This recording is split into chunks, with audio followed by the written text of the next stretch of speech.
back to my channel. My name is Nisi G. If you're new to my content, I am a mindset mentor of 3 years, a master cosmetologist of 18 years. I am obsessed with quantum physics, psychology. I use cognitive behavioral therapy to help my one-on-one clients, and neuroscience. So today I want to talk to you guys about biblical proof of manifestations and scriptures that will help back this up. Now, if you are new to my content, I proudly wear my cross. I do not consider myself a modern day Christian. I do believe that the Bible is a manuscript on teaching you how to manifest. And I have 2 Frenchies in the house today, so if you hear them snoring, excuse that. So get your pens and papers out. I definitely want to talk to you guys a lot about this. I have a lot of notes, a lot of scripture, and a lot of examples to go over. If you weren't raised Christian, this is still for you. If you were raised Christian, Catholic, or any of the Abrahamic religions for that matter, then this video can be for you if you allow it. It's totally up to you. And let me just make this little disclaimer too. I am not here to try to convince you to believe what I believe or to think how I think at all in the slightest. I am just here for like-minded individuals who might think the things that I think or believe what I believe or have been taught what I've been taught. A lot of people do not think that the Bible and Christianity go hand in hand when it comes to consciously creating or manifestation, but Neville Goddard taught us otherwise, and so did Reverend Ike. If you're unfamiliar with who Reverend Ike is, he was an amazing teacher and pastor, and he taught manifestation. A lot of his lectures that I've listened to were mostly about money, and he got me out of that victim mindset as far as money beliefs.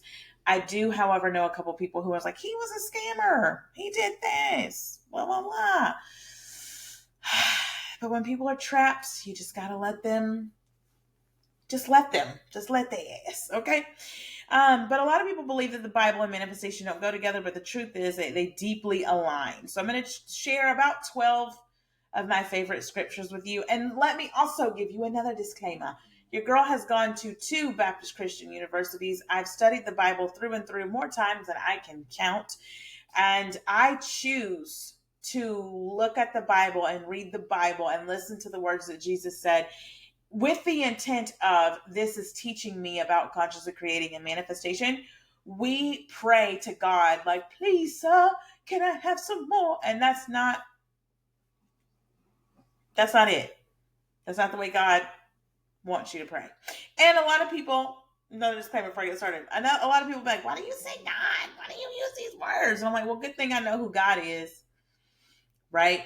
Like, y'all gotta, God damn. Anyways, all right. So the first section I want to go over with is about faith as the foundation, you guys. If we go to Romans 4:17, calling things that are not as though they were. Okay. The backstory on Romans 4:17 is Paul was writing about Abraham, who was promised descendants even though he was old and childless. The verse highlights God's ability to speak life into impossible situations. Now, I have had an actual hair client of mine who was battling getting pregnant with her fiance. Now, I told her the same thing from this verse.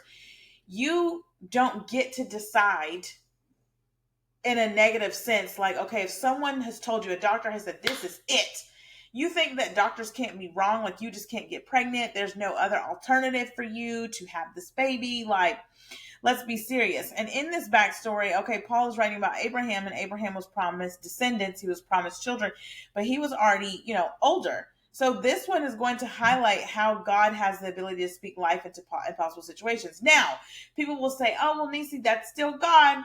That's still outside of you. God is within me. Jesus said it. Are you not gods? We're going to get into that. But if God is within me and I am that I am, the Bible teaches us I am that I am, the beginning, the end, the Alpha, the Omega. And we're taught that God is within us. Hello. I do not believe that Jesus came to intend for you guys to pray to him. And this is what has also always confused me about Christianity, is people will use the Holy Trinity, the Father, Son, and the Holy Spirit, or the Father, Son, and Holy Ghost, or whatever. And people will then go and pray to Jesus. But I'm like, if Jesus is God's son, why would you not pray to God? Why are you praying to God's son? Another video for another day. Let's keep moving right along. But you have the ability to speak life of those situations. And that client ended up being pregnant through IVF. She had to, get her tubes untied, but she ended up getting pregnant through IVF. And now she has a beautiful baby boy. He's a toddler now. But the key point is that the biblical law of assumption is in action. So if you also, what got my brain, for those of you that are like really or were or still are into Christianity, I want to represent the people who still consider themselves Christian, but in a different way, right? Because I do follow the teachings of the Bible, but in a different way, not in a traditional way. But I want you to understand, like, if you reread the Bible with manifestation in mind, and instead of saying like "Thus saith the Lord," you say "Thus saith the law." For those of you that are reading the King James version, it makes it click a lot easier. The New International Version, excuse me, y'all, my ADHD kicks in. I get so excited, and sometimes my words get ahead of my brain. So y'all forgive me. But in the NIV version, sometimes it will literally break it down quite literally, and you don't have to do this thus and they and thee and them and all that stuff. Let's move on to Mark 11:24. Believe you have received it. The backstory of Mark 11:24 is that Jesus just cursed the fig tree and it withered. The disciples were shocked, and he used it as a teaching moment about belief and power. Jesus is teaching us to believe before we see it. It's the energetic blueprint of manifestation. Now, a lot of mindset mentors, coaches, or manifestation coaches, they will tell you you don't have to believe it before you see it. I've witnessed both, so I don't want to like be biased for one side or the other. I do know that a lot of stuff can be outdated, like some of Neville's teachings, even Reverend Ike, right? Like, apply it to how it works for you. But I have known for myself when I believe something or I just like know it. And a lot of people don't even understand what the knowing means. The knowing is just like, who your parents are, who your caregivers are, your dog's name, your name, your birthday, right? It's just a knowing like that, meaning you've just normalized it. You've made it normal to receive these things. You made it normal to talk the stuff into existence. It's now normal for you. So the knowing is just making it normal. It's just normalcy, right?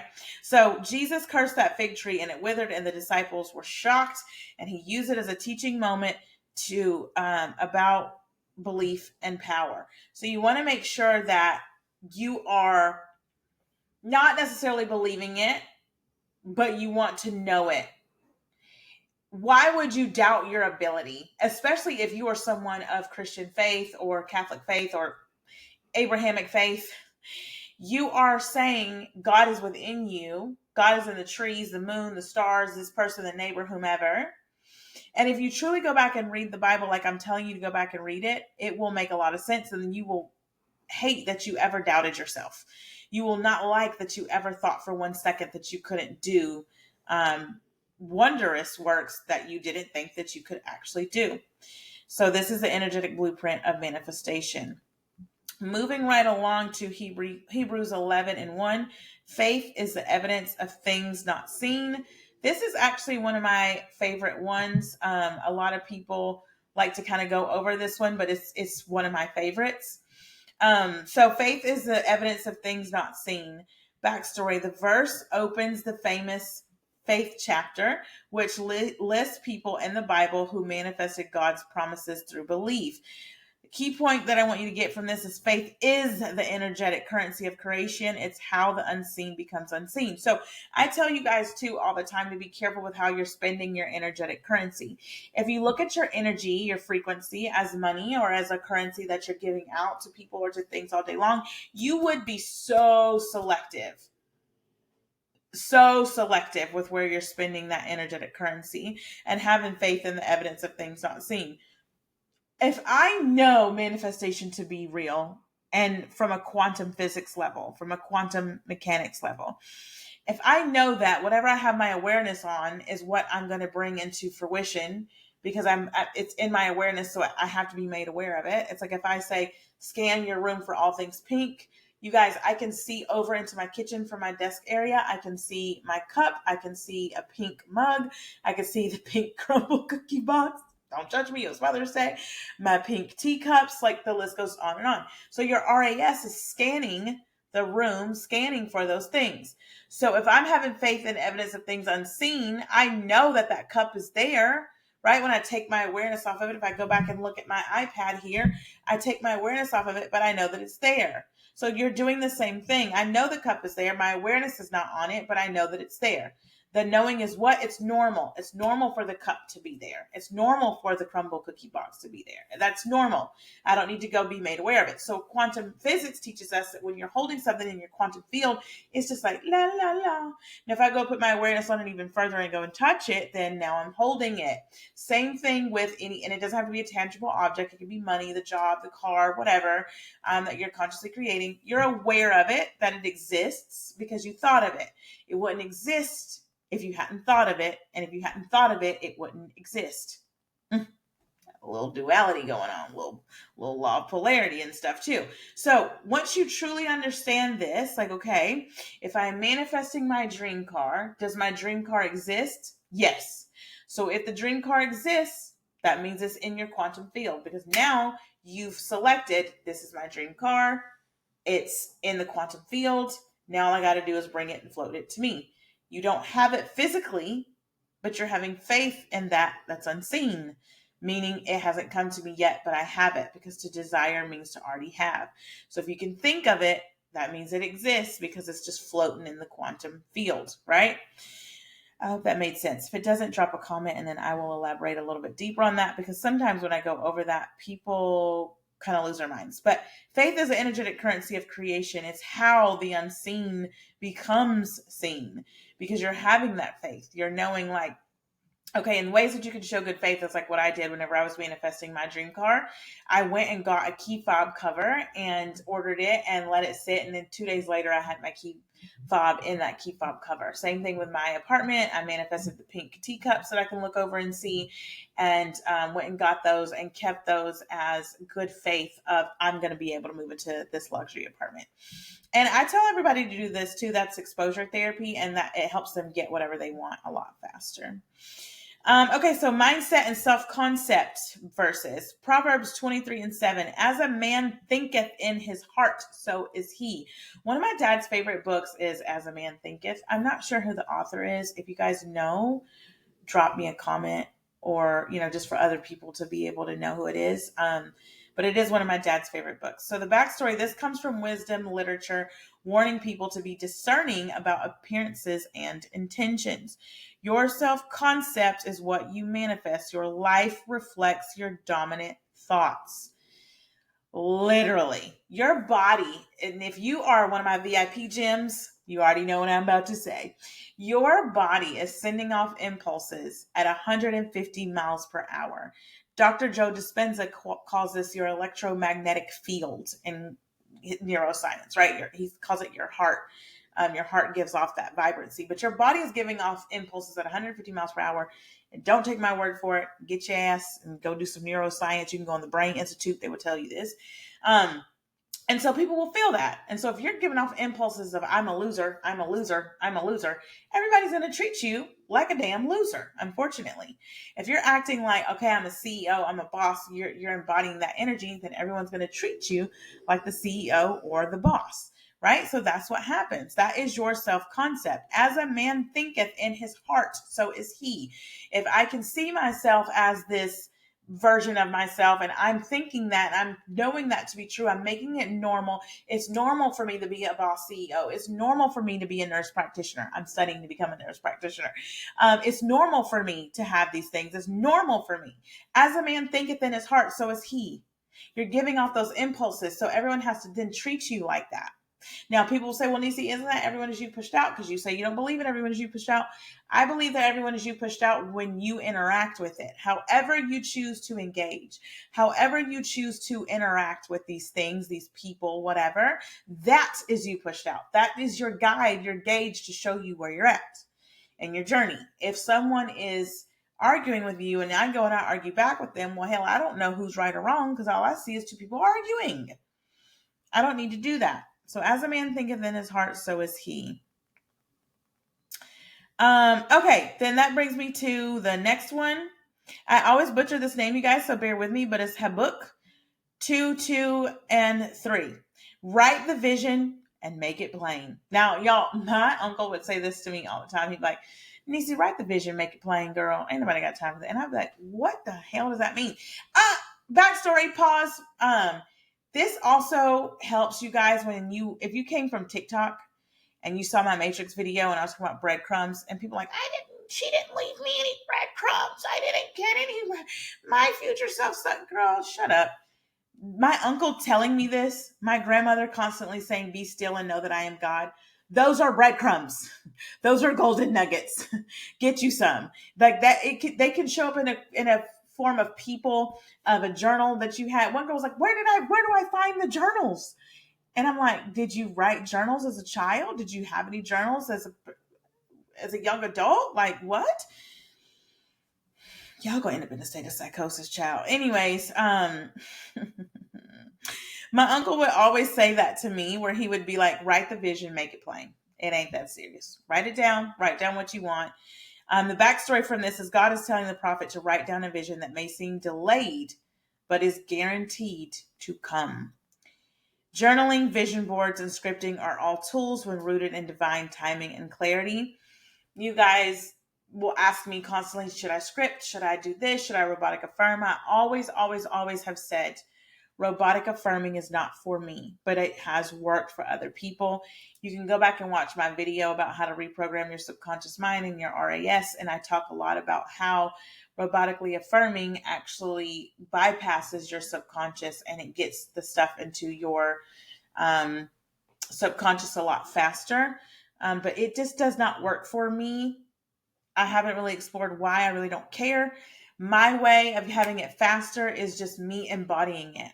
But if you are someone who like follows more of Sammy Ingram's teachings, right, and it works for you, then have at it. I am not discrediting that at all. All I'm saying is that it does not work for me. Me saying something one or two times, like, isn't it wonderful? It works. When I robotically affirm, I'm affirming, me personally, I am affirming from a place of lack. And so my subconscious goes, okay, so she's feeling lack, so we can't give it to her. If I'm sitting over here saying, I have $10,000, I have $10,000, I have $10,000, that doesn't work for me. Because then my subconscious is like, well, we don't have it, because why else would she be affirming for it? Right? But I do know for a fact that it has worked for other people. Try it out. Play with these techniques or tools the best way that works for you. We are not all the same. And that's what makes us beautiful, right? We're all one consciousness experiencing itself from different perspectives, and your perspective and your journey is not mine, and vice versa. But God is telling the prophet to write down a vision that may seem delayed, but is guaranteed to come. In your 3D, sometimes your manifestations might be feeling delayed. You might feel like, where is it? It's not coming, Niecy. Oh my God. Well, if it's something that Mount Everest needs to be moved for, that's gonna take a little second, right? Now, on the contrary, while I do believe that nothing takes longer than 3 days to manifest, that is very true. But it has probably already manifested behind the scenes, but might not has come to me yet, right? Like, for example, we'll use my car.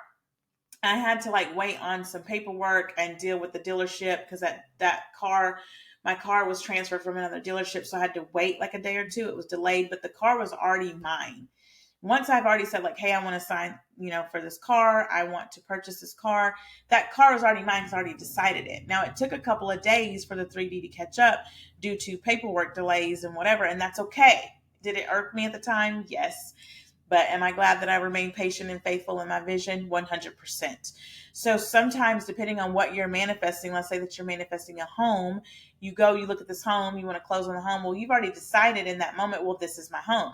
So manifestation is instant. It might take 2 or 3 days for something to go through or whatever the case may be with the logistics side. But you need not worry about the logistics.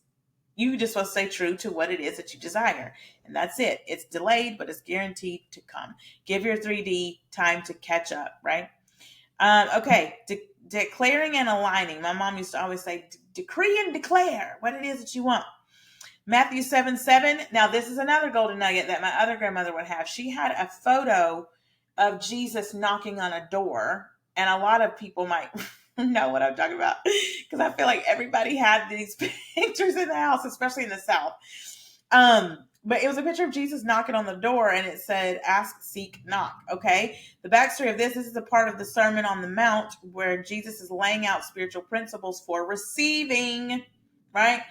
It's not just asking once. It's an energetic posture of expectation and persistence. When you expect it to come, it comes. If I say, okay, I'm going to make 10 sales today, I'm going to make 100 sales today, I'm going to make 5 sales today, I'm expecting that it has to come to me. Whatever you're expecting is what will come. You place your order into the universe, you place your order into DoorDash, you place your order into Uber Eats, you place an order for Uber, you pay for a flight, you pay for all these things, you're expecting it. I expect to travel on these days because I already bought my airline tickets. I expect to show up at this time because I've already ordered my Uber. I expect to receive a burger and fries because I ordered it on the food app. It's expectation. You guys will put so much faith and effort into outside shit, but can't put faith and effort into you. Now, that's the very definition of blasphemy, but we'll get into that in another video. It's not about asking once. It's an energetic posture of expectation and persistence. Persisting in that expectation. A lot of people think that persistence means not giving up, to detach from it. And I've heard a lot of people say that you shouldn't detach from what it is that you desire. But if I am expecting it to come, I'm not attached to it. I don't need to go look out my patio door every day and look and see if my car is still in the parking lot. It's there. I'm detached from it because it's normal. It's now normal for me to receive these things, so I don't need to be attached to it. I've declared and I've decreed and I've aligned. I've asked, I sought, I knocked, I got. That's it. Okay. Job 22 and 28 is one of my personal favorites. You will declare a thing and it will be established. This advice is given to Job about returning to God's favor. It emphasizes the power of speech.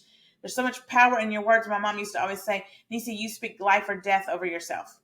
Be careful of the words that you choose to speak. When people say, well, that never happens for me. She's lucky. She did this. Child, I film these videos even when I don't damn feel like it. Okay? I am stepping outside of my comfort zone to do something that's going to benefit me later. That's going to help other people later. I'm filming this now in this now moment, but you're watching it later so it can benefit you. And which also benefits me, right? Like you guys have got to like get out of that whole thing. Your words shape your world. Speak what you desire in alignment with divine truth. Speak what you seek until you see what you have said. I have a photo on my wall in my living room that says, speak that shit into existence. Why would I walk around being like, I'm broke, I don't have money, nobody loves me? Bro, I don't have time for that. I am rich and abundant and wonderfully made in the images of God. So no, your words shape your world. Okay, desire and divine alignment. And I didn't even like divine alignment because sometimes that throws people off because they feel like divine means something outside of them, but it doesn't. It's just you're going in that library and selecting the version of you that you want, and that book is already written. So if I go and I select the book of me being a lawyer, right? That book is already written. It already has the story. It's already plays out. I've now made the conscious decision that I want to be a lawyer. I felt it, and that has to come to me, and that story is already written. If I say like, okay, the story of me, I'm a master cosmetologist and I want to become a nurse practitioner, I'm now selecting a different book, and I can read out of these books simultaneously because everything exists right now in the here and now. So if everything exists right here in the here and now and time isn't linear, then I can also be a master cosmetologist and a nurse practitioner because two things can exist at once. We'll get into duality and polarity in a different video, but that's ultimately it in a nutshell. Okay. So Psalms 37 and 4, delight in the Lord. He'll give you your heart's desires, or you can say delight in the law. It'll give you your heart's desires. I do like to replace Lord and law sometimes for it to click a little bit easier in my brain for those of you that might be more logic. This psalm is all about trusting God's timing and surrendering control. Key point, manifestation comes when your desires align with divine joy, not force. So this is why something like robotically affirming doesn't work for people like me, because I feel like I am low-key forcing the outcome by robotically affirming, and I don't want to force anything. I like for things to unfold as they do, and a lot of people say, well, Nisi, I'm manifesting on a time crunch. Right. Pick and choose what you want to unfold, like a wonderful engagement. I want it to happen in the most beautiful, magical way, so I don't want to rush that. It depends on you. We're all different. If you're in a time crunch, somebody asked me in the comments, what do I do if I'm manifesting on a time crunch? I need to like pay my rent. You truly just go to the end. My rent is already paid. I don't like to fight things or resist things because I know that resistance gets you the complete opposite of what it is that you desire. So anytime there's something like that was going on in my past, I would not fight it. Honestly, I would just be like, okay, whatever's meant to happen is going to happen. But I know that I'm taken care of, and I know that this has happened for my greater good because I'm never not taken care of. I never don't get the things that I want. I never not um, have a desired outcome or a favorable outcome that's beneficial to me. So God is the source of overflow. Your dreams are just the starting point, and don't get it confused. You're a direct contact to source. You come from source. You are the co-creator, as Abraham Hicks likes to say. And I love to combine all of these gurus' teachings together because I like the fact that I can consider myself a co-creator, a co-pilot, because the human brain can only understand so much. And for me, it's like, okay, I know that I only have the capacity to hold but so much as of right now in my journey. And you guys are witnessing my growth in real time too, right? Like you might go back and watch some of my old content. Like, is that a contradiction? No, your girl just grew. I grew, I evolved, I changed, and a lot of people grow and change and evolve throughout the day, throughout the years. So you'll go back and witness some of that. But God is not outside of you; it's within you. Your body is God's temple; it's where you and God dwell together with one another.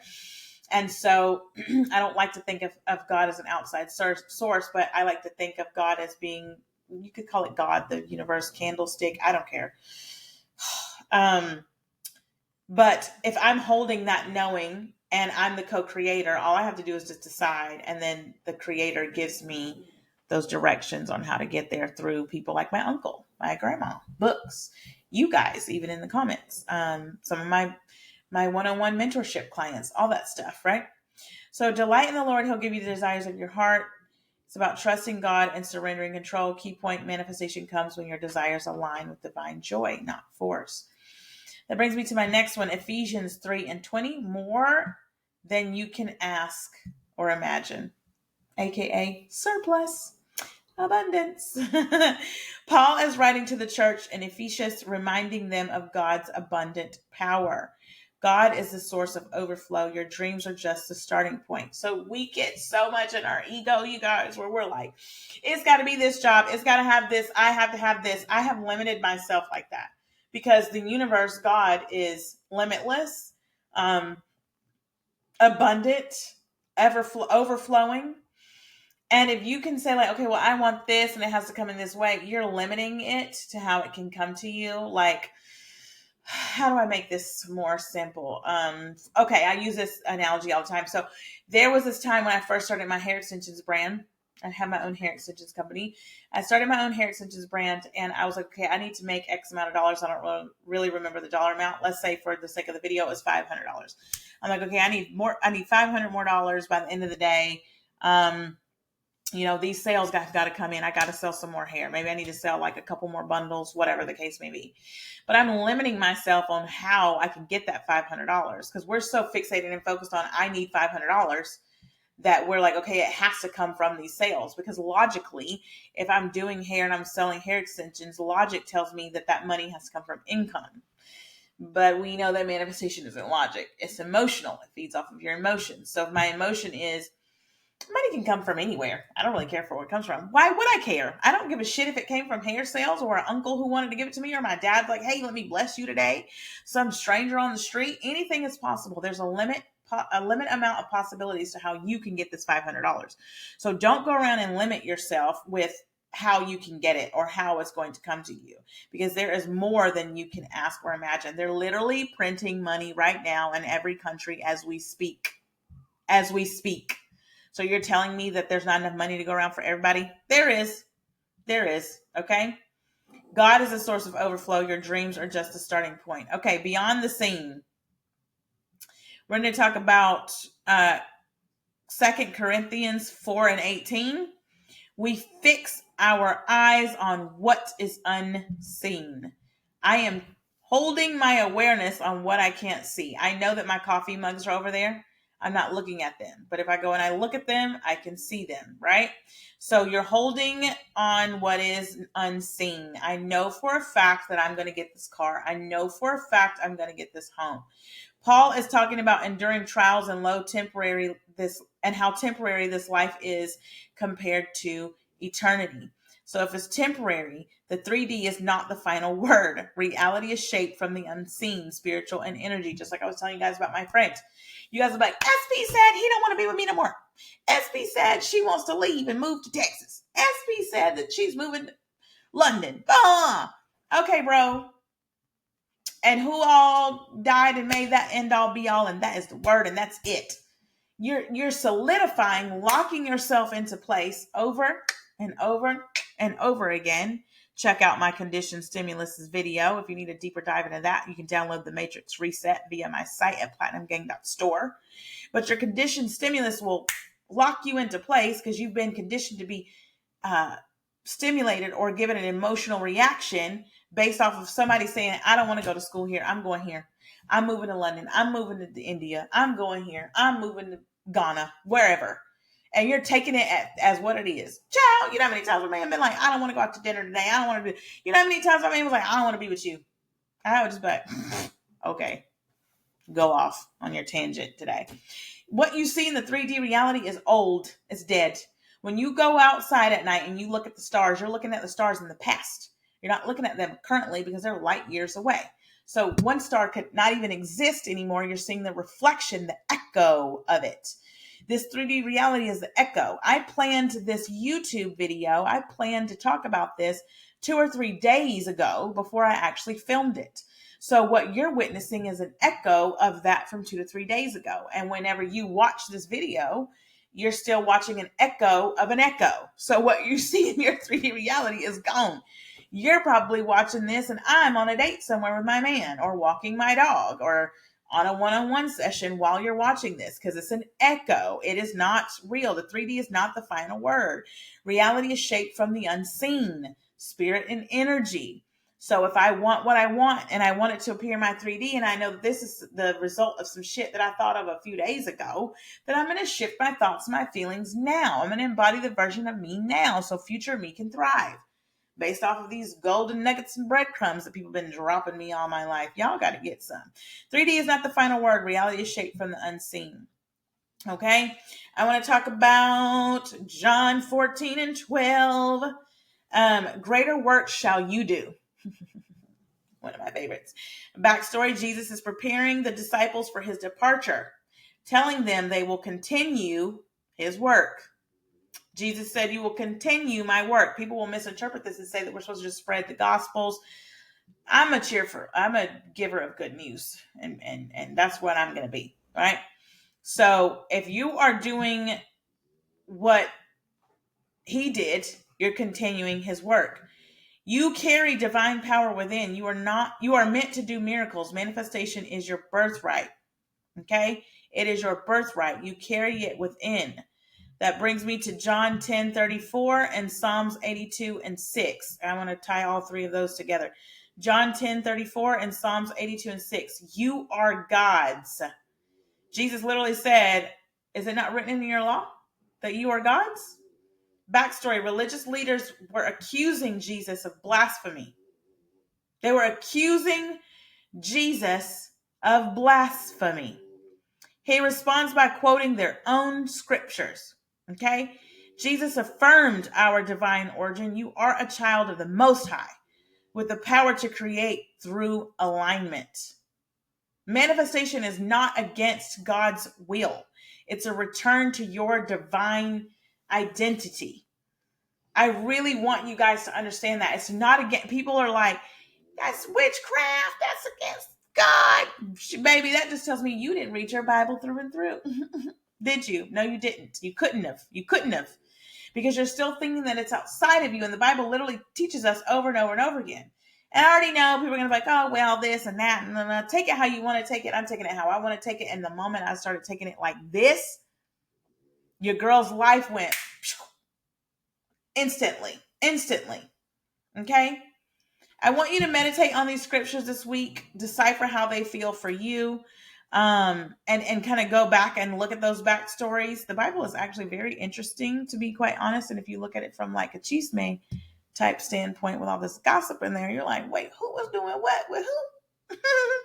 It's actually quite funny.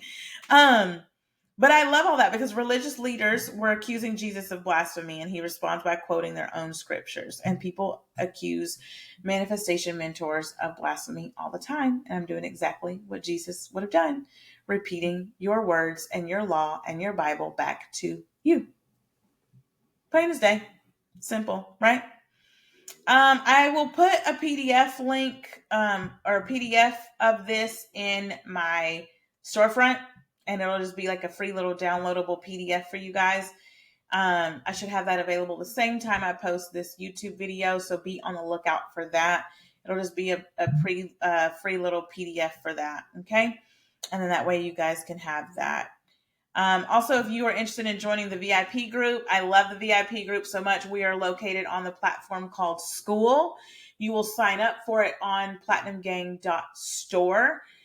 We meet twice a month, every second and fourth Sunday of the month, and it's not just the groups, like the group sessions. It's also 2-week manifestation challenges, a sense of community, book recommendations, PDFs, stuff that I go over in the group that I don't post on my free platforms. It's $30 a month. I honestly adore my VIP gyms so much, and I love meeting twice a month. If you join and you can't ever come to the sessions on that Sunday because we meet at 9 a.m. Pacific time, that's okay. You'll still be able to rewatch the replays. The replays will be available for you also. Anything else that you guys want me to talk about? Any other topics? Anything you want me to dive deeper in? If there's something in this video that you were like, hey, Nisi, I would like further clarification on this, or what are your thoughts on this? Please drop me a comment and ask. I do read comments. I do read the messages. Sometimes on TikTok, it does get a bit overwhelming, so don't take it personally if I don't respond to you. It just may not have been anything for me to respond to be honest, or I've already touched base on it, and I want you to kind of go through the content and find it. It's meant to find you when you're seeking for it. I do like to look at the Q&A, and I will continue to do the Q&A videos here on YouTube as well. But it is my intent that this video has been useful for you, and it will help you in numerous ways. And I will see you guys in the next episode. Bye.